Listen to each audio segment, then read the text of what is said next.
사랑하는 여러분, 성령 충만을 사모하시기 바랍니다.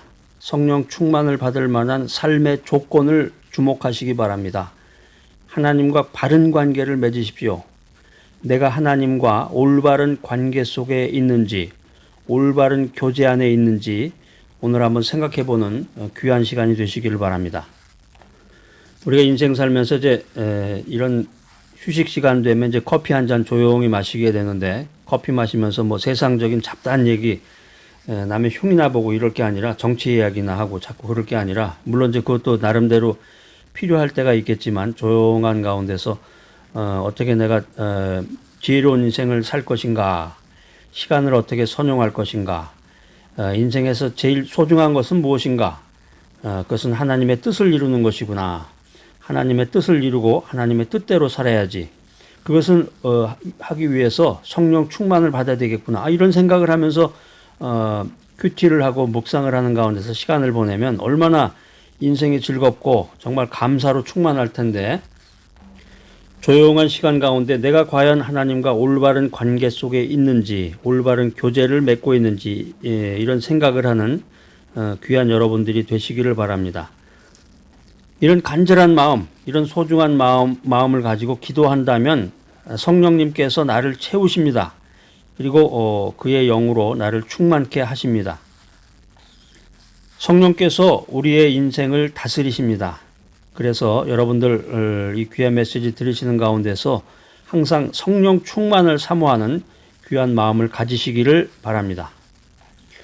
에베소서 5장 말씀 한번 전부 펴보시고, 성경을 이렇게 펴놓고 항상 밑줄도 그으시고, 그 성경 여백에다가 그 중요한 내용들, 깨달음의 내용들도 이렇게 깨알같이 이렇게 적어 놓으시기 바랍니다. 에베소서 5장 19절 말씀입니다.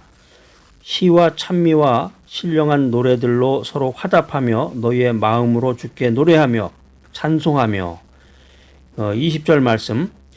범사에 우리 주 예수 그리스도 이름으로 항상 아버지 하나님께 감사하며. 계속해서 21절 말씀입니다. 그리스도를 경외함으로 피차 복종하라. 이게 이제 이 에베소서 5장 19절에서 21절까지의 말씀을 일반적으로 이제 성령 충만의 결과다, 이렇게 설명을 하고 있습니다. 성령 충만의 결과다. 자, 그런데 이 에베소서 5장 19절에서 21절까지의 말씀을 이 신학자들이 성령 충만의 결과이지만 동시에 성령 충만을 유지할 수 있는 조건적인 삶이다, 이렇게 말하고 있습니다. 자, 그래서 여러분들이 에베소서 5장 19절에서 21절, 이거 아주 굉장히 중요한 말이라는 얘기죠. 이걸 굉장히 중요하게 생각하시고 여기다가 빨간 펜으로 밑줄도 그으시고 별표도 좀 해놓으시고 요 구절을 잘 읽으시고 이제 암송하면 좋겠습니다. 암송하고 이 말씀을 큐티하면서 이 말씀을 통해서 매일 매순간 성령 충만을 유지하는 그런 인생을 살아나가시기를 바랍니다. 자, 이 19절에서 21절, 에베소서 5장 19절에서 21절까지의 말씀을 한마디로 요약하면 뭐냐? 이제 학생들도 보면은 이제 티칭을 할 때 이 박사과정, 뭐 석사과정, 박사과정 학생들도 간단하게 요약 정리하라고 이제 그 리포트를 내줄 때가 많은데, 한 장으로 요약 정리하시오. 아니면 몇 자내로 요약 정리하시오. 그거를 잘 못하더라고요. 그래서 그 텍스트북이 있는데 그 텍스트북을 그냥 쭉 요약 정리를 하지 못하고 뭘 빼고 뭘 집어내야 될지를 분별을 못하는 거죠. 뭐가 중요한지를 생각을 못하고 그걸 처음부터까지 쭉, 그러다 보니까 분량이 많아지잖아요. 그걸 요약 정리해가지고 거기서 핵심 포인트, 키포인트만 쫙 뽑아내야 되는데, 에베소서 5장 19절에서부터 21절까지의 말씀에서 그 핵심 포인트를 한마디로 쫙 뽑아낸다 그러면 그게 바로 긍정의 삶이에요. 긍정의 삶. 그 긍정의 삶 하니까 뭐 떠오르는 게 있죠, 여러분? 긍정의 삶, 긍정의 힘이라고 하는 그런 책이 생각이 나는데, 여러분 그 조엘 오스틴 목사님 책 다들 한 번씩 읽어보셨죠? 그 책이 이제 시리즈로 계속 나오고, 저는 이제 미국에서 그 목사님, 그 조엘 오스틴 목사님 그 이제 설교도 이렇게 들으면서 그분을 접해보면은 그분에 대한 비판이 굉장히 많아졌어요. 처음에는 조엘 오스틴 목사님 아주 인기가 높고 긍정의 삶에 대해서 긍정의 힘에 대해서 아주 좋은 평가를 많이 했는데 우리 그 한국 사람의 그 단점 같아요. 시간이 지나면서 자꾸 그 단점, 그분의 그 잘못된 점이나 그 책에서 부정적인 면을 자꾸 찾아내더라고요. 그 책이나 그 사람, 그분의 그 이야기 자체가 주제 자체가 긍정인데 자꾸 부정적으로 그거를 얘기를 하는 거야.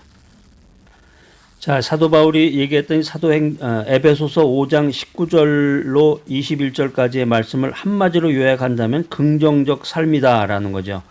그러니까 우리가 이 성령 충만한 삶을 살기 위해서는 반드시 이 긍정적인 삶을 살아나가야 된다는 것입니다. 이 긍정적인 삶이라는 것은 불신앙의 세계에서도 자주 사용하는 말인데, 한마디로 말해서 막연히 모든 것을 좋게 생각하십시오, 이런 말은 아니에요. 우리 믿음의 사람, 믿음의 성도들의 시각에서 살펴본 이 긍정적인 삶, 이 크리스찬들의 판단으로 본 이 긍정적인 삶의 내용이라는 것이 뭐냐?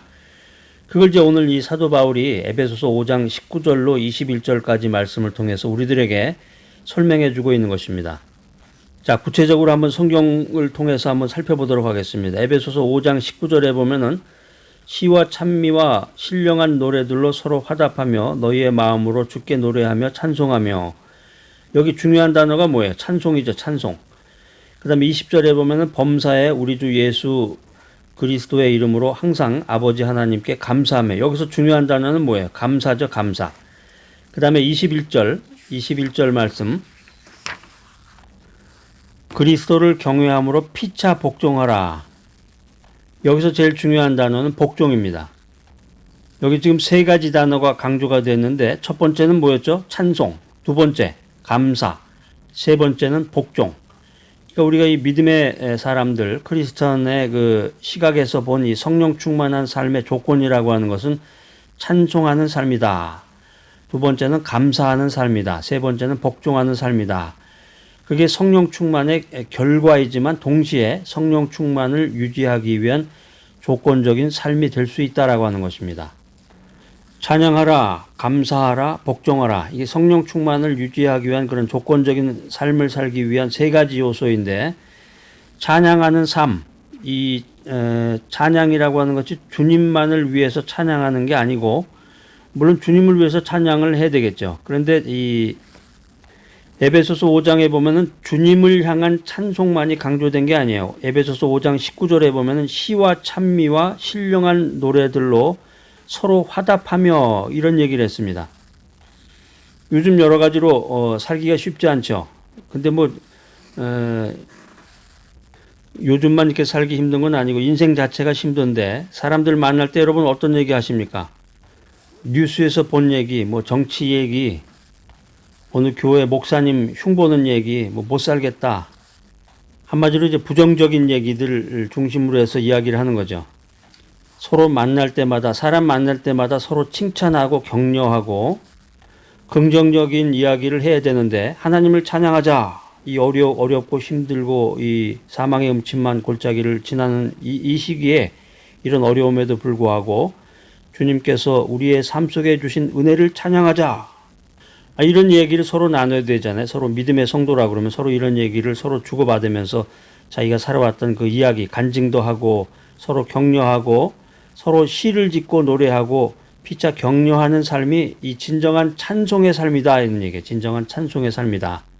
그러니까 사도 바울이 확실히 이 어떤 그런 믿음에 대해서, 진리에 대해서 그 해석을 오늘 이 에베소서 5장을 통해서 이렇게 해주고 있는데, 만나기만 하면, 만나서 대화 나누기만 하면 그냥 비판하는 얘기, 비난하고 파괴하는 삶이 아니라 서로를 세워가는 진정한 찬양의 삶, 진정한 찬송의 삶, 이것이 에베소서에서 말하는 찬양하는 삶입니다. 자, 두 번째, 에베소서 5장 20절에서 말하는 감사하는 삶이라는 것이 뭐냐? 감사하는 삶이라는 게 뭐냐? 우리가 인생 살다가 요즘 시대만큼 감사할 만한 조건을 잃어버리고 살아가는 시대가 없다고 합니다. 자, 우리가 좀 더 진지하게 생각해 보면은 성령 충만해서 우리가 인생을 살 수 있다 그러면은 아직까지도 우리의 인생은 감사할 만한 조건으로 가득하다. 이것을 우리가 알 수가 있습니다. 우리가 건강을 잊어버리고 우리가 돈이 없어서 쩔쩔매고 또 이웃으로부터 비난을 받는다고 할지라도 전능하신 하나님, 나를 인도하시는 하나님, 나에게 은혜를 베풀어 주시는 하나님, 그분은 아직까지 살아계시고 지금도 살아계시고 우리 편에 계십니다. 이렇게 우리가 신앙적으로 믿음적으로 생각해 보면 감사의 조건이 너무너무 많은 거예요. 사랑하는 여러분, 감사하시기 바랍니다. 감사하십시오. 범사에 감사하는 그런 귀한 믿음을 갖는 여러분들이 되시기를 바랍니다. 더 나아가서 감사의 조건을 찾아서 감사하는 우리의 믿음이 되어야 되겠습니다. 세 번째, 에베소서 5장 21절에서 말하는 복종하는 삶이라는 것이 무엇이냐? 피차에 복종하라. 우리가 믿음 안에서 성령이 충만하면 나타나는 그 특성 중에 하나가 한 사람 한 사람이 귀하게 보인다는 거죠. 그러니까 그 한 사람 한 사람이 참 귀하고 소중하고 주님이 사랑하시는 사람이로구나. 주님께서 그 사람을 위해서 피 흘려 죽은 그런 소중한 사람이구나. 그렇기 때문에 인간이 소중하고 귀하게 보이는 것입니다. 만나는 사람마다 비난하고 비판할 것이 아니라 부정적인 각도로 볼 것이 아니라 참 아름다운 사람, 귀한 사람, 소중한 사람, 주님이 사랑하시는 귀한 사람들이로구나. 이런 생각을 하는 여러분들이 되시기를 바랍니다. 사랑하는 여러분, 우리가 서로를 인정하고 서로를 긍정하고 서로의 가치를 세워주고 서로가 서로에게 복종하는 인생을 살 때 우리 하나님이, 전능하신 하나님이 얼마나 기뻐하실까요? 우리의 삶을 더욱더 성령으로 채워주실 줄로 믿습니다. 성령의 능력과 평안이 흘러갈 것입니다. 내 삶의 마당이 성령으로 충만하고 내 마음의 궁전이 하나님의 성령으로 충만한 삶의 상태를 한번 상상해 보시기 바랍니다. 우리가 지금 힘들고 암울하고 어려운 이 인생길을 살아나가고 있는데 이 시대를 극복하기 위해서는 지혜로운 인생을 살아야 되겠습니다. 시대를 극복할 수 있는 진정한 지혜로운 삶은 어떻게 시작이 되는가? 시간을 선용해야 됩니다. 시간을 선용하려면 무엇이 중요하다고 그랬죠? 주님의 뜻을 분별해야 된다. 주님의 뜻을 분별하라. 주님의 뜻을 분별하기 위해서는 무엇이 중요할까? 성령 충만해야 된다라고 하는 것입니다. 성령에 충만하기 위해서는 어떠한 인생을 살아야 될 것인가? 진정으로 긍정적인 삶을 살아야 된다라고 하는 것입니다. 긍정적인 삶. 긍정의 삶이라는 게 어떤 것인가? 찬양하는 삶이다. 긍정의 삶이라고 하는 것은 감사하는 삶이다. 그리고 긍정의 삶이라고 하는 것은 복종하는 삶이다. 이렇게 성경은 말하고 있습니다. 지금 하늘이 잿빛으로 어둡고 우리의 삶이 역경과 시련 가운데 있습니다. 자, 오늘 이 귀한 메시지 들으시는 여러분들, 사망의 음침한 골짜기를 지날지라도 창조적인 하나님의 능력을 발휘하는 귀하고 소중한 인생을 살아가는 복된 여러분 모두가 되시기를 간절히 기대합니다.